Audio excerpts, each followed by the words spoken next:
Miami is two cities. There's the postcard Miami, one strip of beach, neon signs, a rented convertible, and there's the real Miami, which is bigger, cheaper, and far more interesting.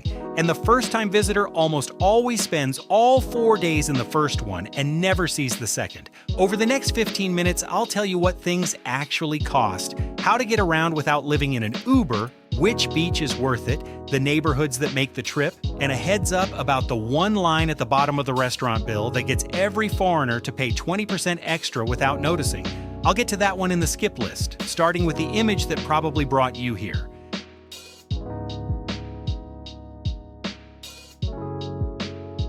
South Beach is the image that sold Miami to the world. Pastel Art Deco buildings, palm trees, and a strip of sand that looks like a movie set. And here's the first truth nobody tells you. The beach is public and 100% free. All of it, all day. Local price thing. Number one, what costs money is everything with its back to the sand. The right way to do it is simple. Walk Ocean Drive to see the architecture. Take your photo in front of the Art Deco hotels. Cross Lummis Park, and don't sit down at any of those sidewalk cafes with the friendly guy waving you over by the arm. Hold that image. It comes back in our skip list. To understand the neighborhood for free, the Art Deco Welcome Center on 10th and Ocean runs a cheap walking tour or lends you the map for free to do it yourself. A trip without screens if you want one. Best time, early, before 10, when the light is good, the sand is empty, and the heat hasn't melted anyone yet, or late afternoon for the sunset. Skip midday on Saturday, when South Beach turns into an anthill and every rented umbrella costs a small fortune. Bring your own water. The bottle that costs $1 at Publix becomes $6 at the water's edge. And if South Beach is the beach in the photo, it isn't even the best beach in the city. South Beach is for seeing and being seen. To actually enjoy the beach, locals go elsewhere. Mid Beach and North Beach, up Collins Avenue, have the same sand and the same warm water with a third of the people. Crandon Park and Bill Baggs, out on Key Biscayne, have the prettiest beaches in the area. Calm, pool-colored water and a historic lighthouse. And you can still get there by bus from downtown. The catch there is parking, usually $7 to $10 a car, which is cheap for what you get. One tip for families, Key Biscayne is gentle and shallow, great with kids. And one heads up so you're not caught off guard. Haulover Beach up north has an officially clothing-optional stretch. It's signed, so if that's not your thing, stay on the south end and there are no surprises. The water in Miami is good all year, but at the peak of winter, locals call cold what the rest of the world would call perfect. With your beach picked, here comes the question that trips up every first-timer. Rent a car or not? This is the decision that changes your trip's budget the most. The short truth, if you're staying in South Beach and downtown, don't rent a car. You'll pay a daily rate, plus hotel parking, plus valet, and still fight traffic with the most aggressive drivers in the country. In downtown Miami, there's the Metro Mover, and it's completely free, an elevated little train that loops downtown and Brickell all day. Local price thing number 2. The Metro Rail links the airport and downtown for $2.25 a ride. You buy the Easy Card for $2 and you're set. For South Beach, the honest options are the bus or an app. A taxi off the island runs a flat $30 to $60 depending on where you're going. Now, if your plan includes the Everglades, Key Biscayne, or wandering the neighborhoods, then the car earns its keep. And renting in Miami is cheap compared to other big cities. 2 tips to do it without the headache. Flying into Fort Lauderdale, 25 to 40 minutes north, is often much cheaper than flying into Miami. And the Brightline train connects Miami to Fort Lauderdale, West Palm Beach, and even Orlando from Miami Central Station downtown. Fast and no traffic. With transportation sorted, it's time for the neighborhood that's the heart of the city. and where I nearly lose my train of thought over a shop window. Calle Ocho, Southwest 8th Street, is Little Havana, and this is where Miami stops being a postcard and becomes a real city. Miami has the largest Latin American population outside of Latin America. Nearly 2/3 of the city has Latin roots, and day to day, Spanish is as common as English. In Little Havana, that's the rule, not the exception, and even a gracias is always welcome.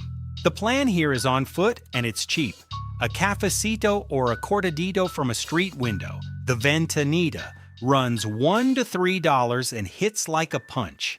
At Domino Park, the old-timers play dominoes the way they have for decades, and the cigar shops roll cigars right in front of you.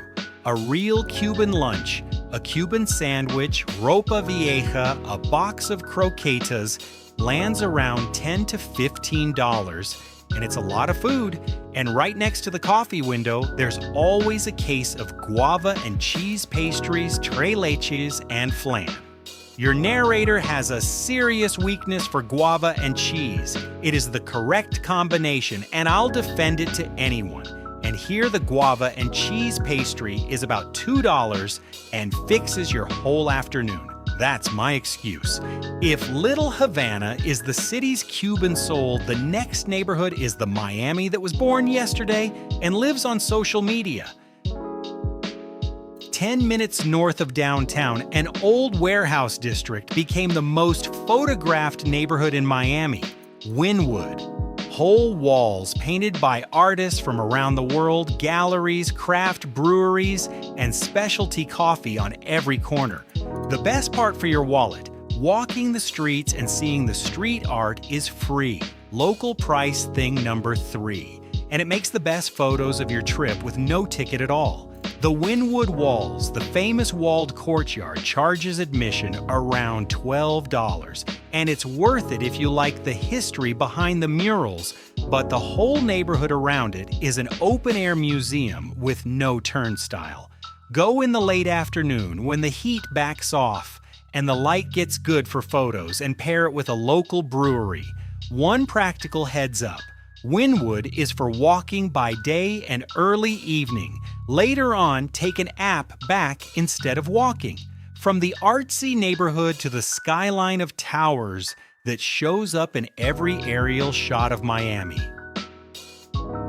The skyline you see flying in is downtown and Brickell, the financial district that also turned into the district for good food without the fuss.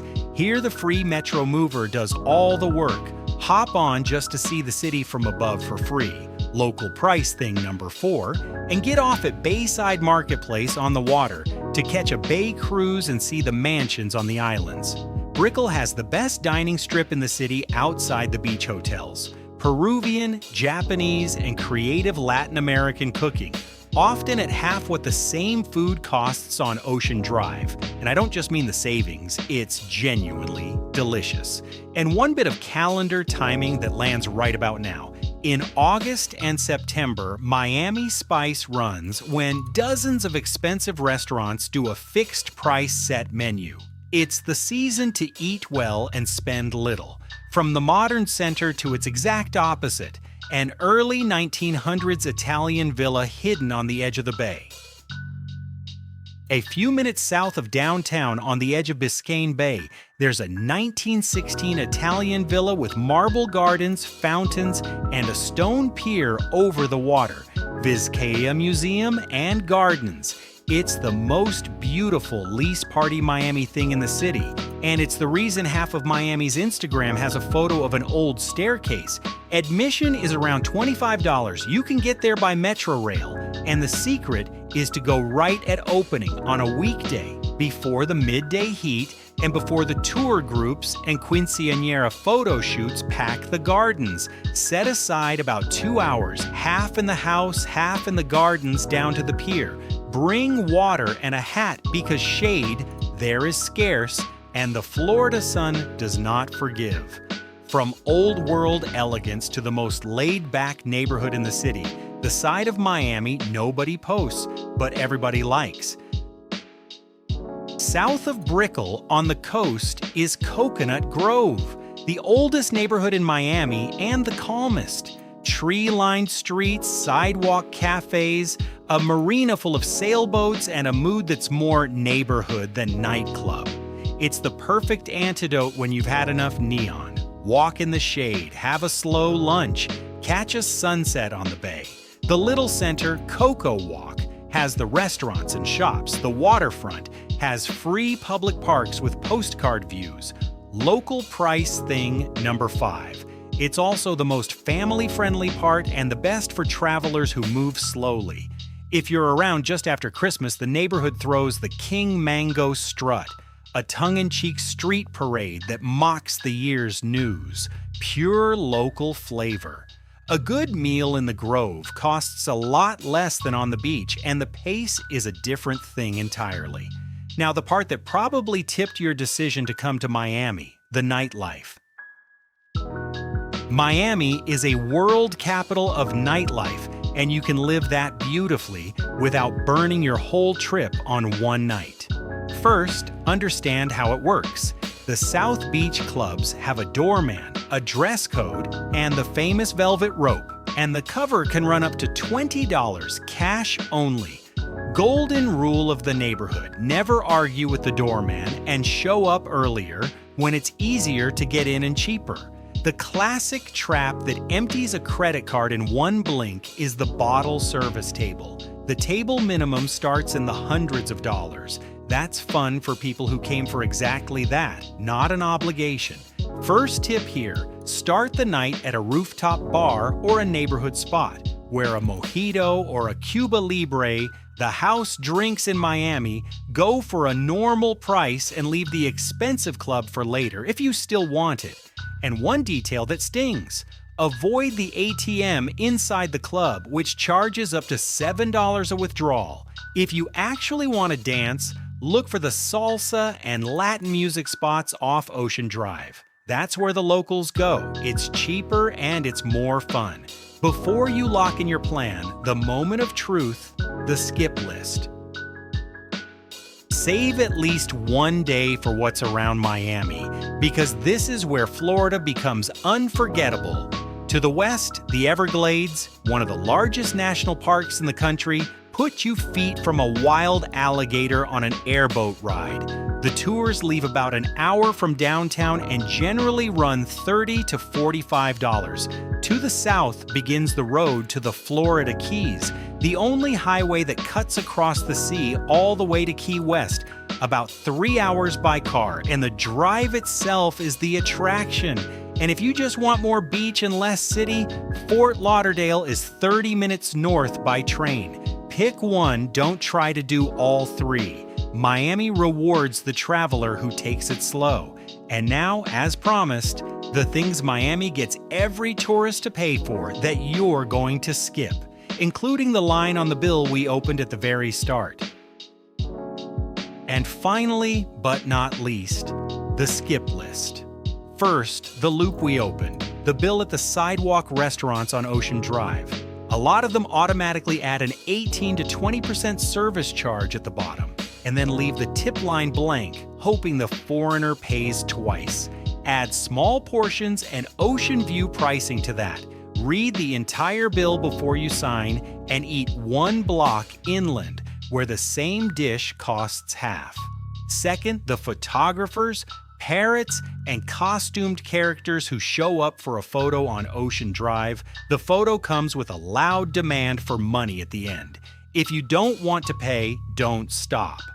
Third, the rented sports car and the jet ski sold at the hotel door. The advertised price is never the final price, and the insurance and fees double the bill. Fourth, the hidden hotel charges. Miami Beach hotels add around 14% in taxes, and many stack a resort fee and parking on top per night. Add it all up before you compare rates, because the cheapest hotel sometimes ends up the priciest. Fifth, the water and coffee bought facing the sand. The same bottle and the same little coffee cost a third at Publix or a little Havana Ventanita, and now closing out the bill for the whole trip.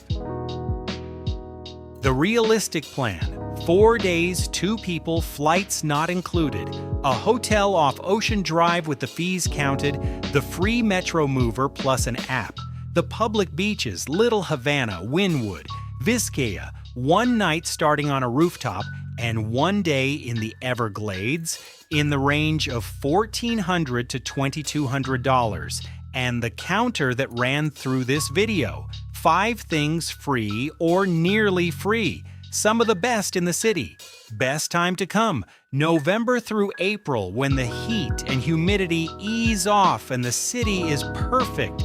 Avoid July and August, when it passes 90 degrees with a feels like of 104 and rains every afternoon. And hurricane season runs June through November. In the end, the lesson is the one from the start: Miami is 2 cities and the good one is the second. If this guide saved your dollars from an inflated bill, subscribe and leave a like, because next time we trade the beach for Los Angeles.